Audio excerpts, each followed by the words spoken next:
이번 영상은 제 책 넘어보고 깃바라 책의 4장 시련과 바라보기 내용으로 시련을 긍정적으로 또 기회로 바라보고 그 가운데서 의미와 목표를 찾고 보상을 바라보는 그러한 내용입니다.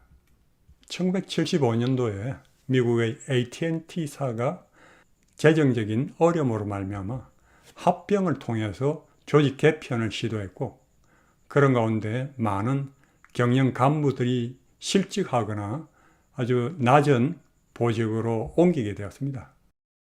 그때 심리학자 수잔 코박스 박사가 8년 동안 700명의 간부들 가운데 어떤 간부들은 그 어려운 가운데서 건강을 잘 유지했지만 어떤 간부들은 아주 크게 아팠음을 발견했습니다. 그리고 그 원인이 무엇인지 연구했습니다. 모든 간부들이 이 극심한 스트레스 환경에 대해서 같은 반응을 보이지 않았어요. 어떤 간부들은 그 어려운 가운데서 건강을 잘 유지하고 오히려 더 발전했습니다. 그와 반면에 절반의 간부들은 병이 들고 아프고 병원을 들락거렸습니다. 무엇이 이들을 다르게 했을까요? 수잔 코박스 박사는 세 가지 요인이 그들이 건강을 잘 유지하게 만들었다 하면서 그것을 정신적 강인성이라고 이름 지었습니다. 3C. 그래서 이 정신적인 또는 스트레스 강인성이 무엇이냐면, 첫째로 그들은 커미트먼트 했습니다. 헌신성을 가졌어요. 그들은 도피하기보다는 그들이 하는 일에 더 깊이 몰입하고 힘써 노력하였습니다. 그리고 두 번째로 컨트롤, 통제성이 있었습니다. 그들은 수동적이고 무력하기보다는 자신이 자신의 삶을 통제하고 결과를 변화시킬 수 있다고 믿고 적극적인 조치를 취했습니다.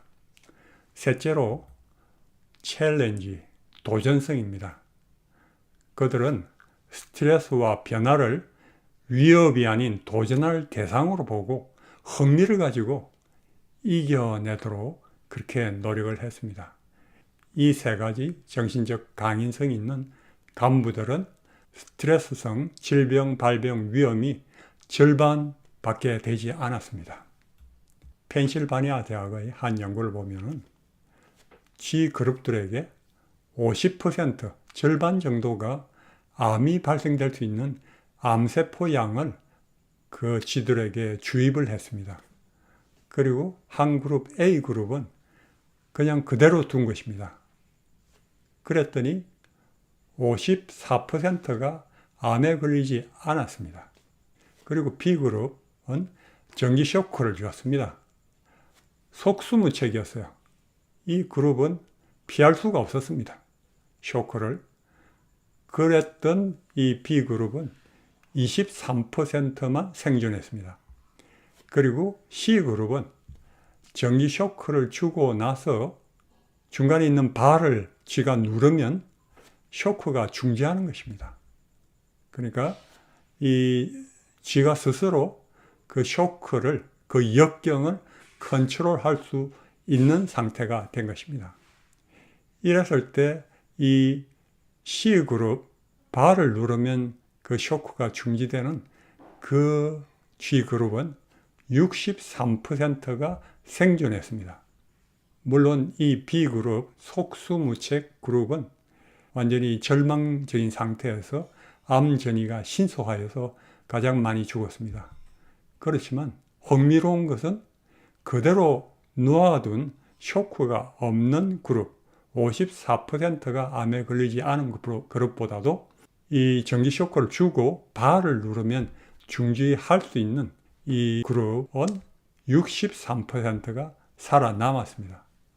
이와 같이 평안하고 문제가 없는 것보다도 역경이 있다 할지라도 그것을 스스로 잘 컨트롤하고 통제 관리를 할 수 있다면 그러한 그룹이 생존율이 더 높아진다는 것이죠. 그래서 스트레스를 받은 실험실 쥐가 더 살았습니다. 그래서 우리가 평안하지 않고 스트레스를 받는다고 그것이 결코 나쁜 것이 아니라는 것입니다. 한 흑인 소년이 17살이 되던 해 펩시콜라 제조 공장에 아르바이트를 하게 됐습니다. 그런데 백인 학생들에게는 기계 앞에서 콜라를 담는 일이 맡겨졌고 그에게는 걸레질이 맡겨졌습니다. 그도 콜라 기계 앞에 앉고 싶었죠. 그렇지만 불평하지 않았습니다. 후일에 그는 다음과 같이 회고했습니다. 그때 나는 최고의 청소부가 되기로 마음먹었다. 하루에도 수십 개의 병이 떨어져 엉망이 되는 지독한 장소였지만 나는 검은 바닥이 빛이 나도록 닦았다. 어느 날 누군가가 콜라 상자를 바닥에 떨어뜨려 거품이 바닥 전체를 뒤엎어 도저히 혼자서는 그 일을 감당할 수 없었지만 혼자 열심히 걸레질을 해서 깨끗이 치워냈다. 여름방학이 끝나자 감독관이 말했다. 자네 일을 잘하는군. 제게 배울 수 있는 많은 기회를 주셔서 감사합니다. 내년에 또 일하러 오게. 일을 주겠네. 다음 여름에 그곳에 일하러 간 그 소년은 콜라 기계 앞에 앉았고 그의 여름이 끝날 때는 부감독으로 일하였습니다. 그는 귀한 교훈을 얻었습니다. 모든 일은 존귀하다. 항상 최선을 다하라.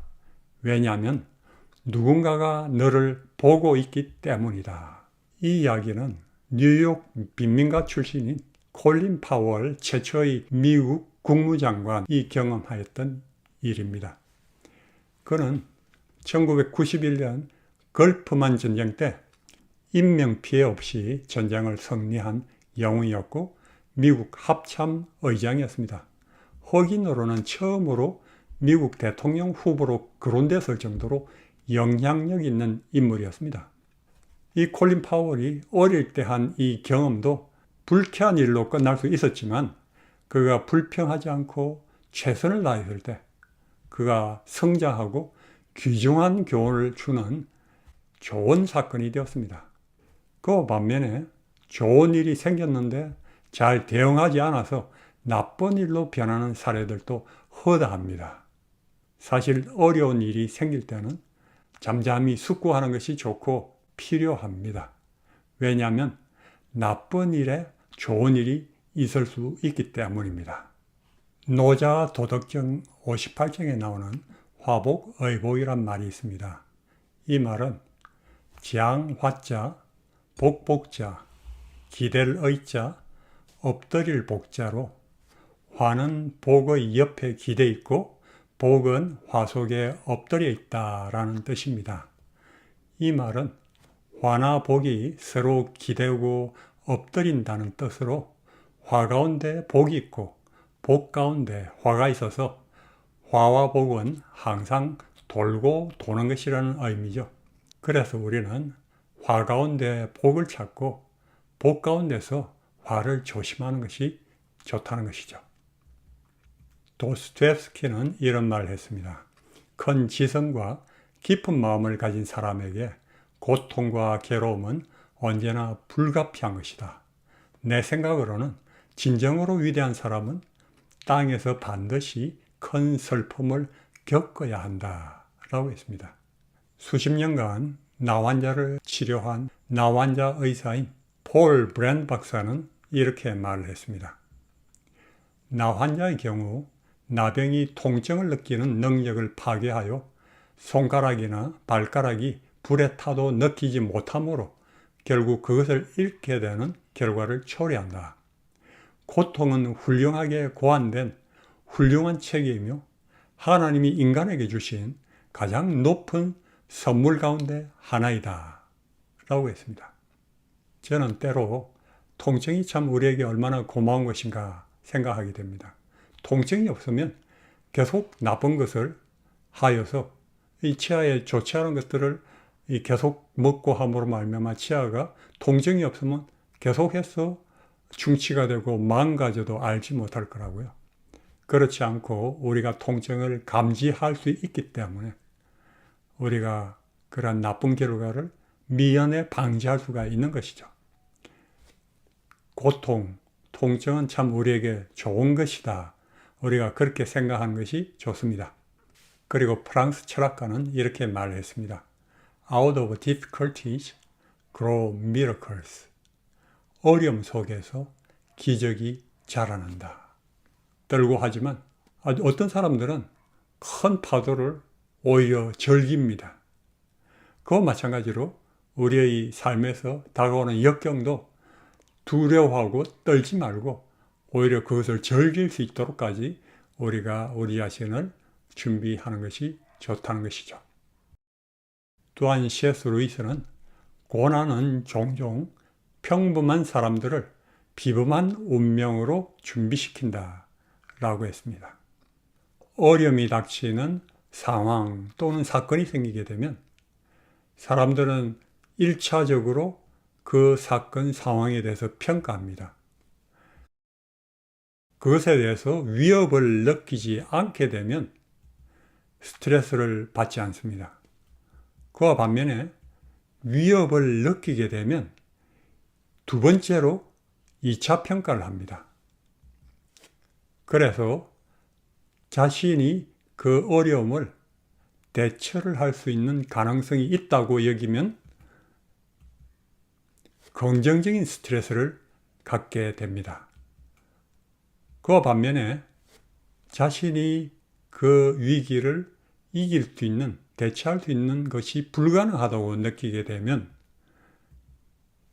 부정적인 스트레스를 느끼게 되는 거죠.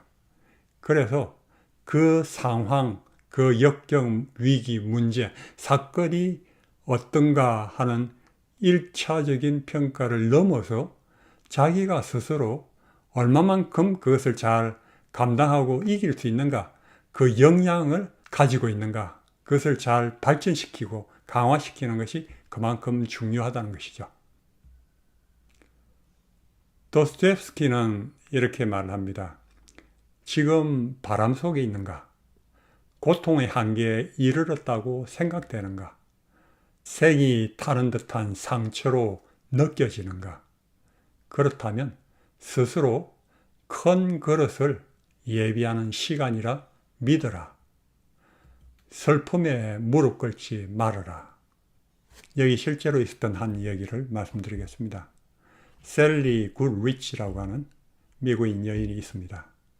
그런데 이 셀리의 아들이 911 사건 때 그 아들 피터가 세계무역센터를 박은 비행기에 탑승하고 있었습니다. 그 결과로 말미암아 아들이 하루아침에 죽고 말았습니다. 정말 상심 가운데 있을 때 아프가니스탄에서 봉사 중이었던 아들의 친구가 보낸 편지를 받게 됩니다. 그리고 그 나라의 아이들이 가난과 문맹으로 인해서 힘든 삶을 살고 있음을 알게 되었습니다. 그래서 이 셀리와 남편은 아들의 기념비로 아프가니스탄에 학교를 세우자 결심하고 그것을 추진하였습니다. 아들 피터는 생명을 존중했어요. 아들은 이것을 기뻐할 거예요. 나는 이것이 시작인 것을 느껴요.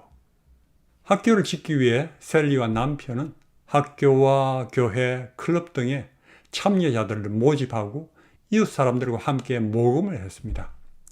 19만 불이 모금되었고 모든 사람들이 참여하기를 원한 것 같이 느꼈습니다. 그리고 500명의 어린 소녀들을 위한 16개의 교실을 가진 학교를 짓게 되었습니다. 이제 새로운 학교가 오픈되었습니다. 셀리가 어린 여학생의 손을 잡고 있는 모습이죠. 셀리는 전쟁과 폭력의 위험에도 불구하고 아프가니스탄에 가서 소녀들을 위한 사업을 계속해왔습니다. 굉장히 행복해 보이는 모습이죠. 이렇게 말합니다. 시간이 지남에 따라 나는 사실상 이것이 나의 삶을, 아들의 삶을 지속하는 것으로 사용하는 기회인 것을 깨닫습니다. 나는 신뢰와 희망의 느낌을 다시 찾았으며 인간성의 최상을 보았습니다. 나는 가장 불운한 여인이었는데 지금 나는 가장 행운의 여인입니다. 고난을 통해서 우리는 유익을 얻을 수 있습니다. 10가지로 제가 정리를 해봤는데요. 첫째, 잘못을 고쳐서 고통을 줄여줄 수 있습니다. 둘째, 성장하게 만듭니다. 셋째, 강하게 만듭니다. 넷째, 회복 탄력성 또는 초월 탄력성을 얻게 해줍니다. 다섯째, 앞날에 준비되도록 만들어줍니다. 여섯째, 의미있고 깊이 있는 삶으로 만들어줍니다. 일곱째, 평안과 자유를 얻게 됩니다. 여덟째, 사람들과 더 가까워집니다. 아홉 번째, 하나님과 더 가까워질 수 있습니다. 열째, 영원한 생명을 얻게 만듭니다.